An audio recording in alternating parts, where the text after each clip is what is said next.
ಶ್ರೀ ಗುರುಭ್ಯೋ ನಮಃ. ಶಂಕರಾಚಾರ್ಯ ವಿರಚಿತ ಶ್ರೀ ಸುವರ್ಣಮಾಲಾ ಸ್ತುತಿಯ 29ನೇ ಶ್ಲೋಕ ಎಂದರೆ ವ್ಯಂಜನಾಕ್ಷರದ 14ನೇ ಶ್ಲೋಕ ಹಾಗೂ ಟವರ್ಗದ 4ನೇ ಅಕ್ಷರ ಹಾಗೂ ಸಂಸ್ಕೃತ ವರ್ಣಮಾಲೆಯ 29ನೇ ಅಕ್ಷರವಾದಂತಹ ಢಕಾರದಿಂದ ಈ ಶ್ಲೋಕವು ಪ್ರಾರಂಭಗೊಳ್ಳಲಿದೆ. ಢಕ್ಕಾಕ್ಷಸೂತ್ರಶೂಲದೃಹಿಣ ಕರೋಟಿ ಸಮುಲ್ಲ ಸತ್ಕರ ಭೋ ಸಾಂಬ ಸದಾ ಶಿವ ಶಂಭೋ ಶಂಕರ ಶರಣಂ ಮೇ ತವ ಚರಣಯುಗಂ. ಇನ್ನೊಮ್ಮೆ ನೋಡೋಣ ಸ್ನೇಹಿತರೆ. ಢಕ್ಕಾಕ್ಷಸೂತ್ರಶೂಲದೃಹಿಣ ಕರೋಟಿ ಸಮುಲ್ಲ ಸತ್ಕರ ಭೋ ಸಾಂಬ ಸದಾ ಶಿವ ಶಂಭೋ ಶಂಕರ ಶರಣಂ ಮೇ ತವ ಚರಣಯುಗಂ ಶರಣಂ ಮೇ ತವ ಚರಣಯುಗಂ. ಇದರ ಪದಚ್ಛೇದ ಹೀಗಿದೆ: ಢಕ್ಕ ಅಕ್ಷ ಸೂತ್ರ ಶೂಲ ದೃಹಿಣ ಕರೋಟಿ ಸಮುಲ್ಲ ಸತ್ಕರ ಭೋ ಸಾಂಬ ಸದಾಶಿವ ಶಂಭೋ ಶಂಕರ ಶರಣಂ ಮೇ ತವ ಚರಣಯುಗಂ ಇತಿ ಪದಚ್ಛೇದಃ. ಇನ್ನು ಅನ್ವಯಾರ್ಥವನ್ನ ನೋಡುವುದಾದರೆ, ಭೂ ಡಕ್ಕ ಸೂತ್ರ ಶೂಲದೃಹಿಣ ಕರೋಟಿ ಸಮುಲ್ಲಸತಿ ತವ ಕರೆ ಸಾಂಬ ಸದಾಶಿವ ಶಂಕರ ಶಂಭೋ ತವ ಚರಣಯುಗಂ ಮೇ ಶರಣಂ ಇತಿ ಅನ್ವಯಾರ್ಥಃ. ಎಷ್ಟೇ ಆದರೂ ಈ ಶ್ಲೋಕದ ಅರ್ಥವನ್ನ ತಿಳಿದುಕೊಳ್ಳಲೇಬೇಕು. ಢಕ್ಕೆ ಅಕ್ಷಮಾಲೆ ಶೂಲ ಬ್ರಹ್ಮ ಕಪಾಲಗಳಿಂದ ಶೋಭಿತವಾದ ಕರಗಳುಳ್ಳ ಹೇ ಶಂಭುವೆ, ಪಾರ್ವತಿ ಸಹಿತನಾಗಿರುವವನೇ, ಸದಾ ಮಂಗಳಮಯನೇ, ಶುಭವನ್ನುಂಟು ಮಾಡುವವನೇ, ನಿನ್ನ ಚರಣಯುಗಳವೇ ನನ್ನಾಶ್ರಯವು ಎಂದು ಹೇಳ್ತಾ ಇದ್ದಾರೆ ಆದಿ ಶಂಕರಾಚಾರ್ಯರು. ಇನ್ನು ಭಾವಾರ್ಥವನ್ನ ನೋಡಲೇಬೇಕು. ಅಕ್ಷಮಾಲಾ ಎಂದರೇನು? ಜಪದ ಮಾಲೆ. ಶೂಲ ಎಂದರೇನು? ತ್ರಿಶೂಲ. ಬ್ರಹ್ಮ ಕಪಾಲ ಅಂದ್ರೇನು? ಕಪಾಲ ಎಂದರೆ ಮುಖ. ಬ್ರಹ್ಮ ಮುಖ, ಬ್ರಹ್ಮನ ಮುಖ. ಹಾಗೆ ಶಿವನು ತನ್ನ ಕರಗಳಲ್ಲಿ ಏನೇನನ್ನ ಧರಿಸಿದ್ದಾನೆ ಅಂತ ಇಲ್ಲಿ ವರ್ಣಿಸಲಾಗಿದೆ. ಶಿವನು ತನ್ನ ಕರದಲ್ಲಿ ಡಮರುಗವನ್ನ ಹಿಡಿದಿರ್ತಾನೆ. ಇದಕ್ಕೆ ಢಕ್ಕೆ ಅಂತಲೂ ಕರೀತಾರೆ. ಶಿವನು ಸಮಯದ ಸಂಕೇತವಾಗಿ ಢಮರುಗವನ್ನ ತನ್ನ ಕೈಯಲ್ಲಿ ಹಿಡಿದುಕೊಂಡಿದ್ದಾನೆ. ಢಮರುಗನಾದವು ಸೃಷ್ಟಿಯ ಆರಂಭದ ಈ ಊಗಳ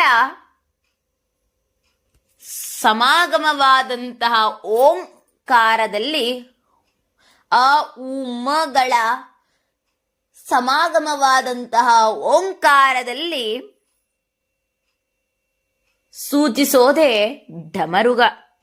ಕಾಲಚಕ್ರವನ್ನು ಮತ್ತು ಬ್ರಹ್ಮಾಂಡದ ಲಯವನ್ನು ಡಮರುಗವೇ ಸೂಚಿಸುತ್ತದೆ.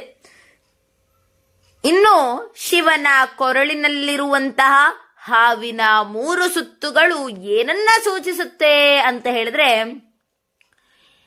3 ಕಾಲಗಳಾದಂತಹ ಭೂತಕಾಲ, ವರ್ತಮಾನ ಕಾಲ ಹಾಗೂ ಭವಿಷ್ಯತ್ ಕಾಲಗಳನ್ನ ಪ್ರತಿನಿಧಿಸುತ್ತದೆ. ಇದು ಶಿವನು ಸಮಯವನ್ನ ನಿಯಂತ್ರಿಸುವವನು ಹಾಗೂ ಸಮಯಾತೀತ ಎಂದು ಸಾರುತ್ತದೆ. ಶಿವನು ಧ್ಯಾನದ ಸಂಕೇತವಾಗಿ ಮತ್ತು ಜಗತ್ತಿನ ಸಮತೋಲನವನ್ನ ಕಾಪಾಡಿಕೊಳ್ಳಲು ಅಕ್ಷಮಾಲೆಯನ್ನು ಅಂದರೆ ಜಪಮಾಲೆಯನ್ನು ಕೈಯಲ್ಲಿ ಹಿಡಿದಿರ್ತಾನೆ. ಇದು ಸದಾ ಭಗವಂತನ ನಾಮಸ್ಮರಣೆಯಲ್ಲಿ ತೊಡಗುವುದರ ಮಹತ್ವವನ್ನ ಹಾಗೂ ಏಕಾಗ್ರತೆಯ ಶಕ್ತಿಯನ್ನ ಸಾರ್ತಾ ಇದೆ. ಶಿವನ ಕೈಯಲ್ಲಿರುವಂತಹ ಅಕ್ಷಮಾಲೆಯ ಉದ್ದೇಶಗಳೇನೇನು ಅಂತ ಹೇಳಿದ್ರೆ, ಶಿವನು ಸದಾ ಧ್ಯಾನಸ್ಥನಾಗಿರ್ತಾನೆ.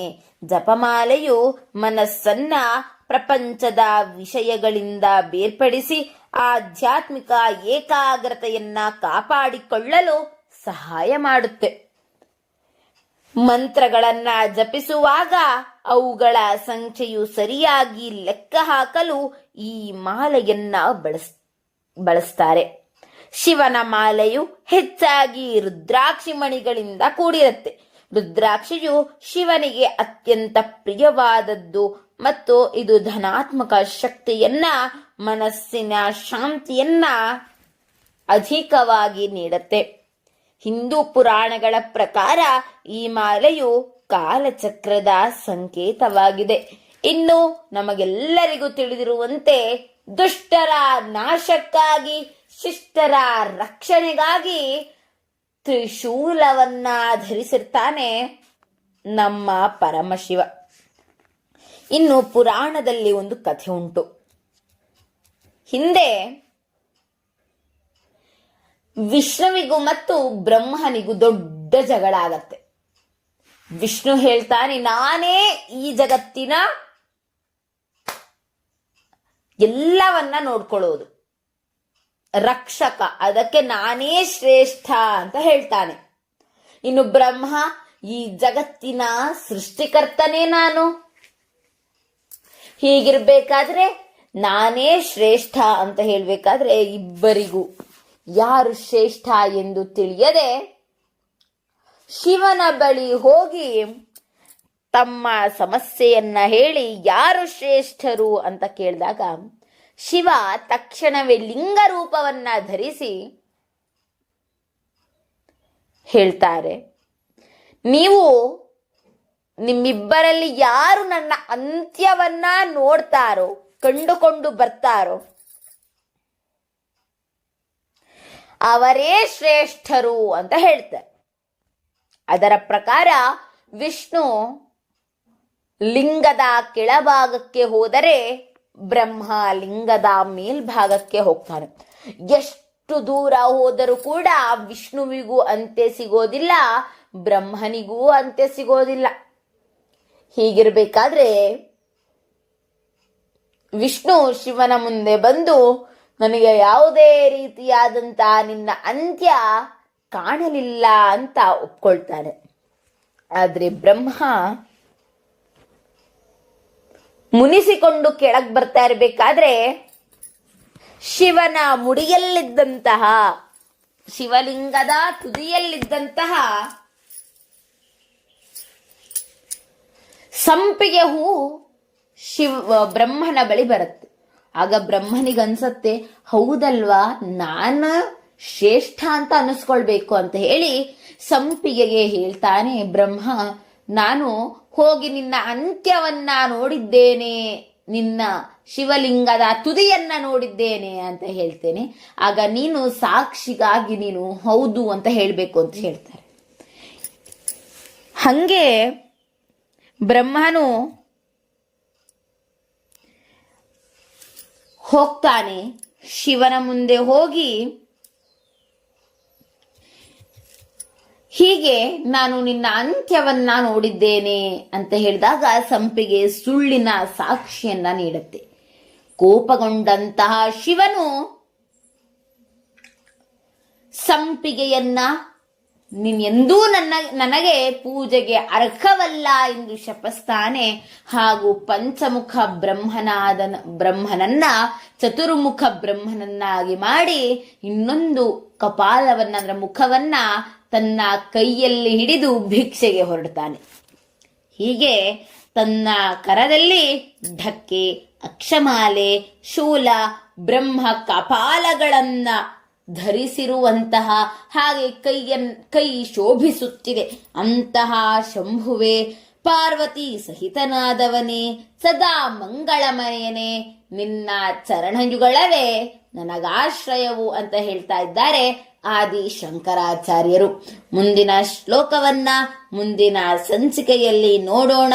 ಸರ್ವೇ ಜನಾಃ ಸುಖಿನೋ ಭವಂತು, ಸಕಲ ಸನ್ಮಂಗಲಾನಿ ಭವಂತು, ಲೋಕಾಃ ಸಮಸ್ತಾಃ ಸುಖಿನೋ ಭವಂತು. ಧನ್ಯವಾದಾಃ.